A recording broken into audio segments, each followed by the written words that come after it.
Amid the chaos and confusion in the region, Israeli Prime Minister Benjamin Netanyahu held a crucial phone call with U.S. President Donald Trump. The conversation came after explosions were reported in Tehran, believed to be retaliation for Iran's missile barrage that killed 4 Israeli civilians. Netanyahu's office confirmed that no further Israeli strikes were launched following the call. President Trump, currently en route to the NATO summit in the Netherlands, announced a ceasefire between Israel and Iran. In a social media post, he said, "Israel is not going to attack Iran. All planes will turn around and head home," while doing a friendly plane wave to Iran. "Nobody will be hurt. The ceasefire is in effect."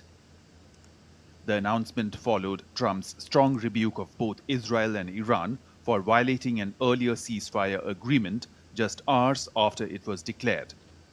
Yeah, I do.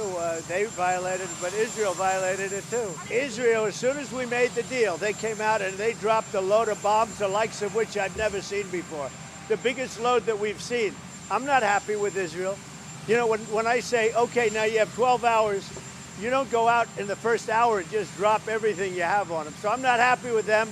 I'm not happy with Iran either.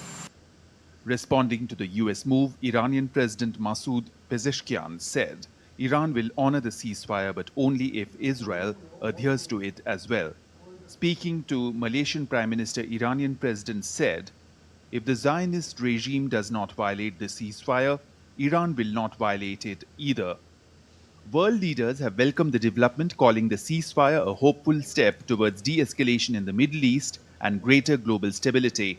We therefore welcome the U.S. President's call for a ceasefire. If this ceasefire succeeds following the decisive military strikes by the U.S. and the Israeli army against Iran's nuclear facilities in Fordo, Natanz and Isfahan, then it will be a very positive development that can make the Middle East and the world safer. We now call on both Iran and Israel to heed this call from the American president. However, uncertainty remains. Multiple nations continue to evacuate their citizens from the region, with fears lingering over a possible breakdown of fragile truce. Now I know what being scared actually feels like. I don't think I've known fear like this before. While the ceasefire brings a temporary calm, the region remains on the edge. Global powers are urging restraint, even as evacuations continue amid fears of renewed conflict. All eyes now remain on Tehran and Tel Aviv and whether this fragile truce will hold. Bureau Report, DD India. DD India's Jessica Taneja joins us live on the story now. Jessica, what is the latest? Is the ceasefire holding or not as of now, after Trump lashed out at both Israel and Iran for violating the truce? Well, Tanvi, we just saw a few moments ago when U.S. President Donald Trump was on board, going on board the Air Force One to leave for the NATO summit in The Hague. He had briefly expressed his frustration with the ceasefire that was brokered by him late last night. But again, in the morning when he wakes up to find out that it was violated and both Iran and Israel exchanged missiles and there were counterclaims and a potential threat to this escalation, to which he did say that he used certain words which would not be appropriate for television. And that is the level of frustration that we're witnessing from the United States administration on the whole when it comes to the Israel-Iran conflict and the continuous simmering of tensions in West Asia as we speak. Now, as he has left for the NATO summit, there seems to be an understanding and a phone call, as we understand as well. Not sure about those reports, but some of the American media is reporting right now that President Donald Trump has had a word with the Israeli Prime Minister Benjamin Netanyahu about the recent developments and prevent any further escalation, so to say. Well, his representative and mediator Steve Witkoff has also been put in action to see on how this fragile ceasefire that was brokered just last night did not survive till today. And there is hope, in fact, expressed by the American president that this will hold at least another 12 days if there are no further counter strikes from each other. Okay. Jessica, what is the road ahead for Israel and Iran from here on? Well, then you and I have both heard about regime change. We've heard about Iran's nuclear facilities not being completely obliterated, as the U.S. president had said after the three strikes on the nuclear facilities in Iran.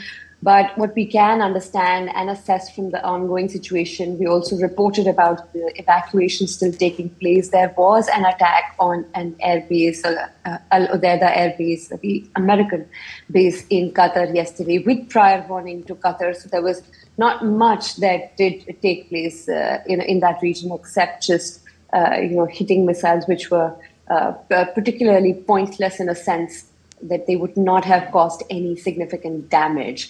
But with the tensions that we're witnessing in the region, Israel on its part would certainly want to continue with the escalation, or as they say, their military operations till the time Israel as a state is satisfied that there is no potential threat of Iran developing a nuclear weapon. Well, from common sources and knowledge that is available in public, then it is believed that Iran has about 400 kilos of enriched uranium, and how much of it is 60%. There's still no clear understanding of that, and how much can potentially be made to 80% or 90%, which is weapons-grade uranium, and to what effect and how much time would it take for them to develop those weapons, and how many more facilities are there except what the Americans have struck, which is Fordo, Natanz, and Isfahan.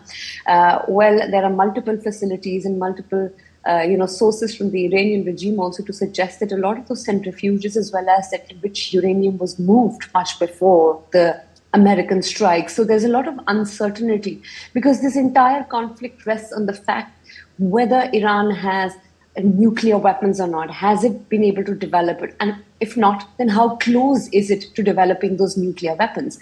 And that's certainly where the entire conflict is right now sitting on. And with what we've seen from the Israeli actions in the recent past, from June 13 to now, is Iran's military has been weakened. Its air defenses were taken down. Not only Iran's air defenses taken down, both Syria and Iraq, for the Israelis to conduct their military operations, in Iran. So it has completely been brought down to its knees. And one will only wait and see on how the responses are from Iran, given its limited capability right now to strike Israel. Okay. So only time will tell on how this escalates. But for the moment, it does look like at least a very temporary and a very fragile ceasefire still exists as you and I speak, at least. Okay, thank you very much, Jessica Taneja, for dissecting this story for us.